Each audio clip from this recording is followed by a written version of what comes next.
نبی اکرم صلی اللہ علیہ وسلم نے فرمایا، نماز بغیر وضو کے قبول نہیں کی جاتی، دو اور نہ صدقہ حرام مال سے قبول کیا جاتا ہے۔ امام ترمذی کہتے ہیں کہ ایک اس باب میں یہ حدیث سب سے صحیح اور حسن ہے۔ تین دو اس باب میں ابواللی کے والد اسامہ، ابو ہریرہ اور انس رضی اللہ عنہم سے بھی احادیث آئی ہیں۔ رسول اللہ صلی اللہ علیہ وسلم نے فرمایا، جب مسلمان یا مومن بندہ وضو کرتا اور اپنا چہرہ دھوتا ہے تو پانی کے ساتھ پانی کے آخری قطرے کے ساتھ اس کے چہرے سے وہ تمام گناہ جھڑ جاتے ہیں ایک جو اس کی آنکھوں نے کیے تھے یا اسی طرح کی کوئی اور بات فرمائی۔ پھر جب وہ اپنے ہاتھوں کو دھوتا ہے تو پانی کے ساتھ پانی کے آخری قطرے کے ساتھ وہ تمام گناہ جھڑ جاتے ہیں جو اس کے ہاتھوں سے ہوئے ہیں، یہاں تک کہ وہ گناہوں سے پاک و صاف ہو کر نکلتا۔ دو امام ترمذی کہتے ہیں ایک یہ حدیث حسن صحیح ہے۔ تین دو اس باب میں عثمان بن عفان، صوبان، سنابے، عمرو بن ابسا، سلمان اور عبداللہ بن عمرو رضی اللہ عنہم سے بھی احادیث آئی ہیں۔ تین سنابے جنہوں نے ابو بکر صدیق رضی اللہ عنہ سے روایت کی ہے، ان کا سما رسول اللہ صلی اللہ علیہ وسلم سے نہیں ہے۔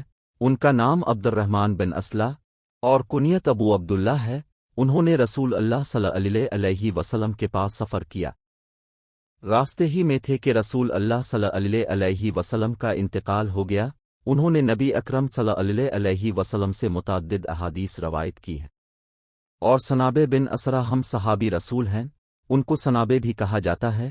انہی کی حدیث ہے کہ میں نے نبی اکرم صلی اللہ علیہ وسلم کو فرماتے سنا، میں تمہارے ذریعہ سے دوسری امتوں میں اپنی اکثریت پر فخر کروں گا تو میرے بعد تم ہرگز ایک دوسرے کو قتل نہ کرنا۔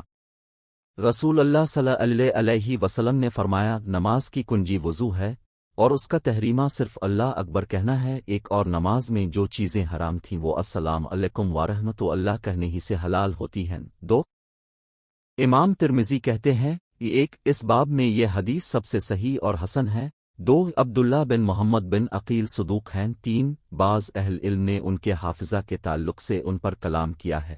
میں نے محمد بن اسماعیل بخاری کو یہ کہتے ہوئے سنا کہ احمد بن حنبل، اسحاق بن ابراہیم بن راہویے اور حمیدی عبداللہ بن محمد بن عقیل کی روایت سے حجت پکڑتے تھے اور وہ مقارب الحدیث چار ہیں۔ تین اس باب میں جابر اور ابو سعید خدری رضی اللہ عنہما سے بھی احادیث آئی ہے۔ رسول اللہ صلی اللہ علیہ وسلم نے فرمایا، نماز جنت کی کنجی ہے اور نماز کی کنجی وضو ہے۔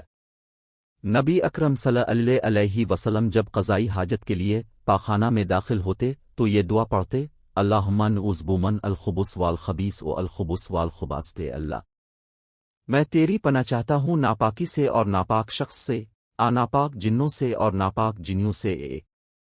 شعبہ کہتے ہیں عبدالعزیز نے دوسری بار اللہم نعوذ بو کے بجائے اوز باللے کہا۔ امام ترمذی کہتے ہیں ایک اس باب میں علی، زید بن ارقم، جابر اور ابن مسعود رضی اللہ عنہم سے بھی احادیث آئی ہیں۔